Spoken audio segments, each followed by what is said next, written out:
what you're telling us is that for a long time we thought that kids who were at risk of food allergy, you should avoid peanuts.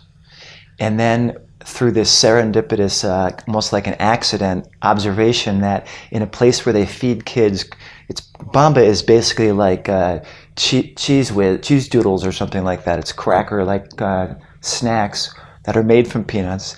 And in a place where they do that, they didn't have any peanut allergy, or very little peanut allergy. Yes. And so then we did a bunch of scientific studies, or a big scientific study, that showed that giving those children peanuts or peanut products at an early age prevents them from developing peanut allergies.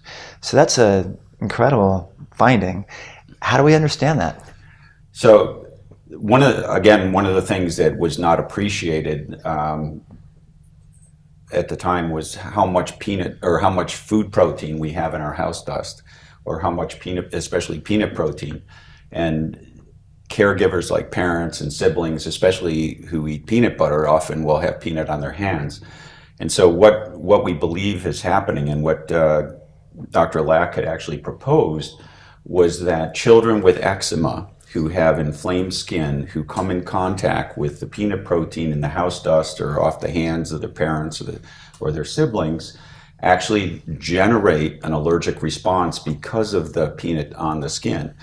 And one of the things we know in the lab, we make mouse models of peanut anaphylaxis. And one of the ways we do that is we irritate their skin. We do what's called tape stripping. So you basically make the skin inflamed, and then you put the peanut protein on, and they will develop an IgE, or allergic response, to that protein. So what we think may be happening in these babies with eczema is, with the protein in the house dust or on the hands of family members coming in contact, they are becoming sensitized to the peanut, whereas, and especially since we were telling them to avoid introduction of peanut orally, they were not developing the normal tolerance that they do.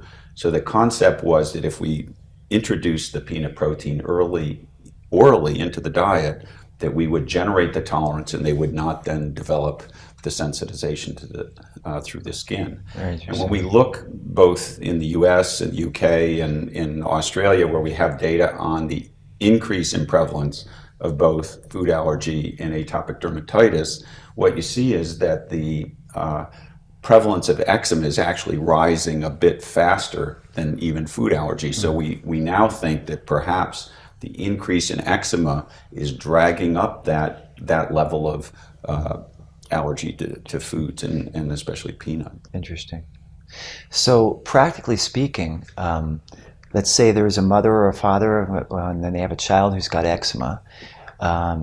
Should they start feeding their child peanuts or peanut butter, or should this be done in a supervised way? Is this a medical treatment, or is it just go ahead and eat all the peanut butter you want, kiddo? So in the US, we have what we call NIAID guidelines. So the NIH got a group of experts together from around the world to discuss this issue, and we've now come out with guidelines. And basically what we're recommending is that in younger children, especially between the age of 4 and 6 months of age, who have moderate to severe eczema or egg allergy, or both, actually be evaluated for possible sensitivity to peanut. Because one of the things Dr. Lack found in his LEAP study, this large trial, was that about 10% of the children were actually reactive to peanut, even at that very young age. So we do need to identify those that may be at risk.